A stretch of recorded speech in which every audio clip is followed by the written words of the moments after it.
KO. He's an animal, dude. He's a real problem because he's intelligent, he's dedicated, he's driven, he's got that kind of confidence that those championship guys have where they know they're the best even before they're the best. Everything is so sharp. His technique is flawless. Happening at lightweight now. I hope, as crazy as it sounds, I hope Ilia goes up to 55. I really do. What about Volkanovski, Diego Lopez, 45. I'll take that. Ilia goes up to 55. I don't care if he only defended the title one time or didn't. Agree. Who cares? You want Ilia to fight Makachev? Let's go. Yeah, Let's go. Face a couple of those guys first, like you just said. Yeah, it'd be nice, but also, who cares? Let's go. Let's Yeah, go. but That's if you want to make the big fight for July. You want to make that big fight in July. Is it the Volkanovski rematch? I don't know. I think Volkanovski's. People want to probably see him win one. Ilia Topuria is way too dangerous right now for Islam Makhachev to face, warns Joe Rogan. I would like to fight with Islam, that's for sure. I would like to fight him. But if they don't give you that fight, if they give you like a #1 contender fight, when would you like to fight next? I wouldn't fight for a #1 contender really? fight. No. You only want to fight for the title? Yeah. Really? Okay. The MMA world has been buzzing ever since Ilia Topuria vacated his featherweight title and made the bold move to enter the UFC's lightweight division. This daring leap into a stacked weight class immediately sparked talk of a high-stakes showdown with reigning champion Islam Makhachev. However, UFC commentator Joe Rogan has poured cold water on the idea, warning that the undefeated Topuria might be too dangerous a fight for Makachev at this point. According to Rogan, the matchup doesn't make sense just yet, and the UFC may have different plans in mind for the surging Spanish-Georgian fighter. How do you see the chances for Ilia in terms of becoming a champion in lightweight, maybe fighting Islam Makhachev, and do you see someday you yourself fighting Ilia Topuria for the lightweight title? Cara, o Ilia Topuria é cara que duríssimo, cara que fala e... Ilia is a tough fighter, someone who talks the talk and walks the walk. He's doing things, and I can see why he would want to challenge people, and I think a lot of people, he would be obviously a tough fight, and I think that what happens is a lot of fighters, whenever they get a belt and they wrap that, they have that belt wrapped around their waist, they start thinking up and down in the divisions, and you want to challenge things, but I think you have to be very careful when you're coming up to lightweight, because this is tough. This is a very tough division. But at any rate, I think he's a very tough and very dangerous guy. Rogan, speaking during a recent Fight Companion livestream for UFC London, didn't shy away from sharing his blunt thoughts. He believes that Topuria shouldn't be granted a title shot immediately upon entering the division. Rogan instead suggested a different path, saying a matchup with former champion Charles Oliveira would make more sense. He pointed out that the lightweights are significantly bigger than featherweights, and specifically emphasized Makachev's size advantage, suggesting Topuria would need to prove himself before taking on someone as dominant as Islam. I would like to fight with Islam. But if they don't give you that fight, if they give you like a #1 contender fight, when would you like to fight next? I wouldn't fight for a #1 contender really? fight. It's the most marketable fight, right? I don't care if Islam decides that he doesn't want to fight me. I don't care. I said till you're gonna have to fight me. Okay. You say that you are the world champion, you're gonna keep dominating the division, all that. I'm here. You can't keep avoiding me all the time. So you would just sit on the sidelines rather than fight someone else? I don't think that they're gonna do that. I get the promise that I would fight for the title in my next fight.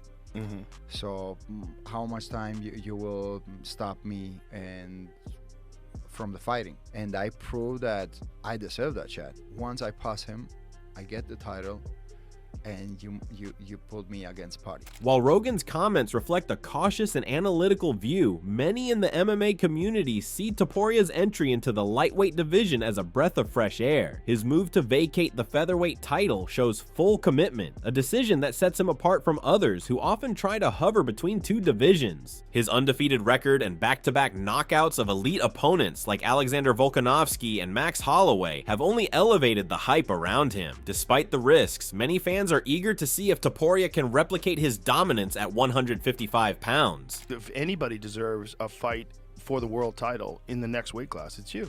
It's simple. You knocked out Max Holloway. You knocked out Alexander Volkanovski, one of the greatest of all time. It's simple. That's a no-brainer. But it's not just fans who are weighing in. Former UFC fighter and media personality Chael Sonnen has taken a hard stance on the issue, calling out what he sees as inconsistency in Islam Makhachev's logic. According to Sonnen, Makhachev's decision to dismiss Topuria as an unworthy opponent while simultaneously eyeing a title shot at welterweight exposes a contradiction. Sonnen pointed out that Makachev has done nothing yet at welterweight and argued that the risk of fighting Topuria shouldn't be dismissed simply because he's new to the division. The former middleweight contender even suggested that Topuria, by vacating his belt and committing fully to lightweight, showed more courage than Makachev, who may be trying to keep his options open. We've got a situation now with Islam. Lal said, I will not fight Islam. That is not the attitude of our number one contenders. If you're Team Islam and you're sitting around and you're waiting because you believe you're going to go to 170 and get a title shot against Jack Della Lema, just to let you know, first off, nobody's asking to see that fight. And if at the same time you are refusing Ilia Topuria because he hasn't done anything in this weight class, and if I lose to him, it's too big of a risk, we'll just take that same argument and stick it up your ass at 170 where you haven't done anything. And I don't know if you've ever met more of a pro-Islam guy. I'm completely for Islam, but there's times in this sport where guys get out over their skis. I get the idea of the relationship with Bilal and Islam. I actually don't want to come in front of that. I am not clamoring to see that fight. Neither are you guys. Whatever opportunities are offered to Ilia, we can assume it's the same way that Islam would be treated at 170. But Ilia did have one tremendous difference, which is the courage to vacate, not to weigh the fence. He fought the absolute best at 45, and now he's trying to fight the absolute best at 55. Interestingly, Makachev's coach and team seem to be steering his path toward a historic achievement, becoming a two-division champion. Makachev himself has expressed a desire not to retire without securing a second UFC belt, following in the footsteps of double champ legends like Conor McGregor, Amanda Nunes, and Daniel Cormier.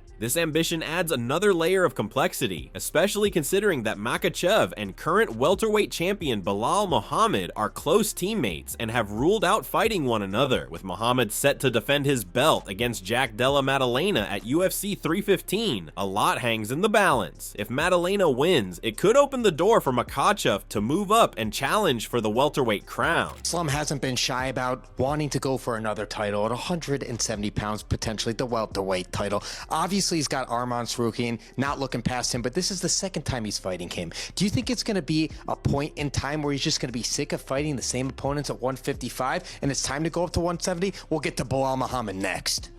I think that as long as Belal is where he's at, I don't think Islam will go up. I really don't. I could be wrong because he can make the decision for himself, but I'm thinking that as long as that's there, he won't want to. But, you know, the UFC can also decide what they want to. They can decide to reject your opportunity to go up or encourage your opportunity to go up. So they have a lot to say about what happens with his career because, you know, he's not going to say no whenever they offer him an opponent. So if they want him to go up and weight, that's something that he could say no to. But I don't know if he would or wouldn't. You know, it just hasn't happened yet. Meanwhile, Topuria remains focused and confident. His coach recently spoke in a Spanish language interview and revealed his strong belief in Topuria's abilities against both Makachev and Oliveira. According to him, Makachev wouldn't be able to handle Topuria's striking once he felt the power of his hands. The coach added that Oliveira, while talented, would struggle against Topuria's unique style. He praised Topuria's jiu-jitsu and striking, claiming the Spaniard would dominate Oliveira in the stand-up department and that his team could prepare a game plan that would expose the Brazilian's weaknesses. His coach said, "Charles Oliveira is a great fighter, but looking at their styles, it would be a very difficult fight for Oliveira. Ilia destroys him standing. I'm 100% sure. I say this with the utmost respect, but I truly don't see how they could prepare a strategy against us. I see a lot of disadvantages for Oliveira." Although there's been no official word from UFC President Dana White about Topuria's next opponent, speculation is running rampant. Some believe Topuria could make his lightweight debut as soon as fall 2025. Whether it's against a fellow contender like Oliveira or an immediate title shot against Makachev, one thing is clear: any fight involving Topuria is guaranteed to draw attention. I wanted to talk to you. Obviously, you had a big week at the UFC. Some crazy stuff went down. With Ilia moving up to lightweight, vacating the title. You weren't able to announce it then, but is it safe to say that Ilia Islam is the fight that we're sort of working towards, or could he be fighting? There's still other possibilities. So there's a lot of going on right now. However, not everyone sees Makachev as avoiding the fight. UFC veteran Benail Dariush recently pointed out the difficult position Makachev finds himself in, with multiple defenses already under his belt, including dominant wins over Alexander Volkanovski and a short-notice opponent in Renato Moicano. Makachev is looking for fresh, meaningful challenges. Dariush believes the MMA fanbase can be toxic, often pushing narratives that don't consider a champion's right to choose his own path. According to him, Makachev is in a lose-lose situation. Fight Topuria and get criticized for giving a title shot to a newcomer, or avoid him and get labeled as someone ducking competition. Makachev has fought the 45 champion before when he was, you know, the pound for pound. So he's like, I don't want to do that. I want something else. But at the same time, he's already beat Arman before, so he's not really looking forward to fighting Arman. He's beat Charles. He's not really looking forward to fighting Charles. So it's a weird problem to have. He wants new opponents, but there really isn't anybody except for Ilia. But Ilia is a 45er, and that seems to be, he's not really interested in it. So he might wait. That's always an option too, right? He could wait because he just fought, and you know, and he could wait a little bit and see who's going to be available. Is Islam in a lose-lose with this Ilia situation? Because I saw somebody say online, if he doesn't fight him, people will say he's scared. If he beats Ilia, people will say he's beat another featherweight champion, and if he loses to Ilia, people will say he's lost to a featherweight champion. Yeah, there's truth to that for sure. I mean, and it's not like, you know, Islam's going to be the underdog in this fight. As talk swirls around a potential showdown between Islam Makhachev and Ilia Topuria, voices across the MMA world have begun weighing in, offering everything from tactical analysis to emotional predictions. UFC featherweight great Alexander Volkanovski, who has shared the cage with both fighters, had a more nuanced take. He recognized Topuria's power and knockout ability, but warned against relying solely on that. Against someone with Makhachev's grappling, control, and fight IQ, Volkanovski believes Topuria would need more than just sharp hands. He'd need to show adaptability and versatility. To Volk, beating Islam means solving a complex puzzle, not just landing one clean shot. The thing is with Ilia, he's a dangerous fighter and he can catch anyone. You know, if he goes there and he's stoic and he's, you know, even if the fight's not going his way, he will not eventually get it, but he's going to keep trying to find it. You know, them later rounds are going to get harder for him, but, you know, if he was to land, he could definitely knock him out. Do I think, you know, I think that's going to be hard to do. I think, you know, Islam's a pretty safe fighter. I think the scrambling stuff, even if Ilia's takedown defense is solid, I still think them exchanges are going to be better off for Islam. But you mean, you can't count Ilia's power out. You know, them hands. You know, he's going to be, you know, looking for that shot. Them early rounds, he's going to be very dangerous. So you know, to say he's got no chance is silly, because, you know what I mean. And that's how I've always, for myself as well, that's how I've always seen myself only getting beaten by someone catching me. I don't feel like anyone can actually beat me, but everyone has a chance of catching you. And I still believe that's the case now. But I mean, you've got some that are, you know, better chances than others, and Ilia has the better chance than most. Former bantamweight champ Aljamain Sterling added a balanced perspective, noting that while Makhachev's wrestling and submissions have overwhelmed most opponents, Topuria's attributes shouldn't be underestimated. He praised Ilia's quick low kicks and ability to read his opponents and adjust mid-fight. Sterling didn't make a pick, but he confidently predicted the matchup would be explosive should it ever happen. Ilia Topuria, boxing speed, boxing punches. Ilia Topuria, calf kicks, which is a very dangerous weapon. I think Ilia Topuria uses those way better than Islam Makhachev. I don't think Makachev really throws kicks like calf kicks or leg kicks. Wrestling, control, and submissions, I'm going to lean towards Islam Makhachev. Fight IQ, that's hard. Both guys are really, really good. I think they're neck and neck. It's hard for me to pick.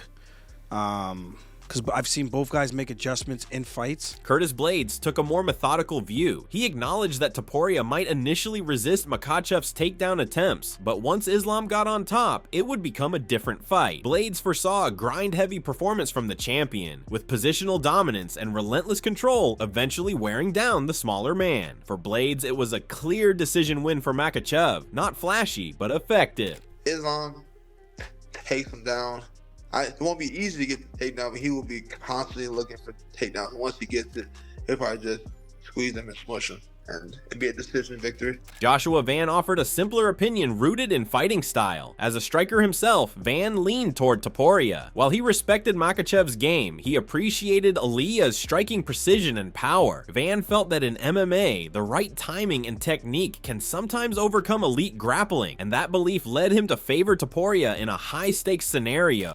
Man, Islam is hard to beat, you know what I mean? But I'll go with Ilia just because he's a striker like myself, you know what I mean? So, yeah. Smith Elijah leaned more heavily toward Makachev. He acknowledged Topuria's skill, but pointed out that the former featherweight champ has never dealt with a wrestler anywhere near Islam's caliber. He dismissed comparisons to Bryce Mitchell as irrelevant, and emphasized that Makhachev's approach to Charles Oliveira, relentless wrestling despite Oliveira's submission threat, would likely be repeated against Topuria. To Elijah, Islam's experience, size, and pedigree made him the safer pick. I think Islam. I think Islam will be the one to, and I like Ilia, but I just think Islam is still a little bit bigger, and not a lot of people. Well, the last few opponents that Ilia Topuria have fought, none of them have wrestled him. Maybe Bryce Mitchell a little bit, but when we're talking about the wrestling pedigree between Bryce Mitchell and Islam Makachev, I think it's a totally different game. So I think that's what's going to be the switch up on there. And I think maybe Ilia Topuria, he goes into the fight and he hasn't felt that type of pressure, that type of strength and conditioning on him. Because everybody else, I mean, Max Holloway and Volkanovski, they didn't try to go for a takedown. And I think they were scared of his jiu-jitsu. But Islam Makachev, he isn't scared of anybody's jiu-jitsu. He even said that when he fought Charles Oliveira. So I definitely got, if I had to be a safe better, I would put it on Islam. Julian Erosa offered a more conditional take. He admitted being intrigued by the talk surrounding Topuria's strength and grappling, but held off from fully backing him until that hype could be tested at 155 pounds. If the glowing reviews proved true inside the cage, Erosa said he wouldn't hesitate to support Topuria, but until then, his endorsement remained hopeful but reserved. Man, I hear nothing but great things about Ilia's grappling and his wrestling. So if he lives up to the hype around his grappling and his wrestling, then I got to go with him 100%. And you think he does? Do you think he can beat Islam? Well, if the hype is real about his wrestling and his grappling and his strength that I've heard, then if I go with that as truth, then yeah, I think he beats him. Modestas Bukauskas circled back to Makhachev's biggest strength, his grappling. He respected Topuria's jiu-jitsu and the evolution in his striking game, but still felt Islam's ground control was too overwhelming. He also praised Makhachev's underrated striking and ability to use it to set up takedown. In his view, Topuria's pressure boxing is impressive, but it wouldn't be enough to escape a drawn-out, calculated fight against Islam. I can't see anyone beating Islam. Just his wrestling is just so good. Obviously, Topuria's leveled up massively over his last couple of fights. His jiu-jitsu is also very good, but Islam's jiu-jitsu very good. It seems that Islam's like striking and range finding is like very, very good, but Topuria's boxing is so sharp, he's able to close the pressure. But I think, like you saw against Poirier, like he can just duck underneath and get into the takedown. I think it'll be a long night for whoever faces Islam, so I'll probably lean towards him. Arnold Allen speculated on the politics of matchmaking. He believed that Makachev might prefer facing more established lightweights to bolster his legacy and avoid criticism. While Allen called Topuria a big fight, he suspected Islam might see it as risky. Still, he acknowledged that Ilia had shocked people before and shouldn't be entirely counted out. Despite that, his predictions still tilted in favor of Makachev. I understand why Islam wouldn't want it, right? He wants to fight legit contenders, and he's had like featherweights, ex-featherweights, late notice guys, replacements. He wants to sort of solidify his title reign, but probably is no bigger fight than Ilia, right? If he goes and batters Ilia, it looks pretty good. Do you think he beats Ilia? These guys, I don't know. To be honest, I've ruled him out a few. Oh, we're gonna get run. Hello. About to get ran over, sorry. My bad. I don't know. Every time I've ruled him out, he proves me wrong. So I'm not going to do it again. Yeah, like I say, I think Islam wins and he gets ironed out. On the opposite end of the spectrum, Jorge Masvidal didn't hesitate in backing Topuria, especially when it came to grappling. Masvidal was adamant that Topuria's ground game and takedown defense were elite. He went as far as saying he'd bet everything on the Spaniard. That level of confidence was rare among analysts and fighters alike, but it speaks to the growing belief that Topuria might have what it takes. I'd bet the house on Ilia. His grappling, offensively, it's very good. If like you shoot it on this guy's legs and you make a mistake and you're the one going for the takedown, he has a very good chance that he might put you. Eddie Cha echoed that sentiment, albeit with more context. He pointed to Topuria's evolution from his early days in Brave, where he was primarily a grappler. According to Cha, Topuria has become a complete mixed martial artist. His boxing has caught up to his grappling, making him a serious dual threat. Although he acknowledged that Islam's size might play a role in grappling exchanges, Cha believed in Topuria's growth and was willing to bet on that momentum carrying him to victory. People probably think I'm crazy, but I think Ilia can get it done. Okay. He's one of my favorite guys to watch right now. His distance game. I mean, if you've seen him when he was like 6 or 7-0 at Brave before the UFC, he would just take guys down and just grapple. You know, I think that was his biggest strength. That's why I'm so impressed with that guy, because for him to be as good in striking in a short amount of time, understanding the game and how he runs his offense, it's phenomenal. So a size factor is my biggest concern, and I think the grappling, we'll see what happens, but I like Ilia on that one. Austin Vanderford brought a thoughtful breakdown to the discussion. He mentioned that Topuria has never thrown head or body kicks in the UFC, a rare stat for a striker, that his boxing is sharp enough to compensate. Vanderford appreciated Topuria's cerebral approach to fight and his ability to learn quickly in real time. Although Makachev's reputation makes him a difficult opponent to bet against, Vanderford was convinced that Topuria had the right tools to cause an upset. Man, it's always tough to go against the Dagestani, especially when we're talking about, you know, pound for pound, one or two best fighter in the world. So, but Ilia Topuria is something special. His boxing, his wrestling. I saw a stat last week. It was like, I don't think Ilia's thrown a single head kick or a body kick his entire UFC career or something. You know what I'm talking about, James? Yeah, I do. Yeah. Man, I mean, that's another one of those situations where it just takes one for Ilia, and you know, he's kind of one of those slow, methodical guys, and you know, he's always processing information in the fight. I'm gonna go on a limb and say Ilia in that one. In the end, everything hinges on the outcome of UFC 315. If Belal retains his title, Makachev may have no choice but to stay at lightweight, potentially paving the way for the Topuria fight. If Madalena wins, Makachev's move to welterweight becomes much more plausible. Either way, the UFC has a golden opportunity to book some blockbuster matchups that will shape the future of two divisions. So what are your thoughts about this? Do let us know in the comment section below. If you enjoyed this video, make sure to subscribe and check out some of our other videos on the screen right now.